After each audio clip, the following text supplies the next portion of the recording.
İki yüzü var dövranınsa var üç yüzü. Çoktan qar götürüb üstünü güvənilən dağların. Görən hər kəs yumub gözün. Mən sənə dəm xarkən sən həmdəm oldun özgəyə.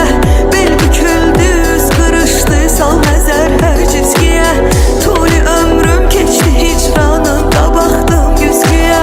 Gəncliyimdən bir əlamət görmədim ki, görmədim.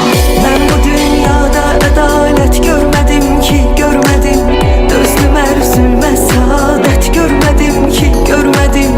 Mən bu dünyada ədalət görmədim ki, görmədim. Dözdüm ərzümə saadət görmədim ki, görmədim. Tapa bilmədim, ona görə qapandım içimə mən. Öyrəndim, kəşf etdim özümü illər boyu, bələdəm gücümə mən. Dərs oldu, hər səhvim ödədim zamanla, əvəzin gücləndim. Deyəcək qədər səhv etdim, hazıram hücuma mən. Eşqimi qəlbimdə bilməzlikləri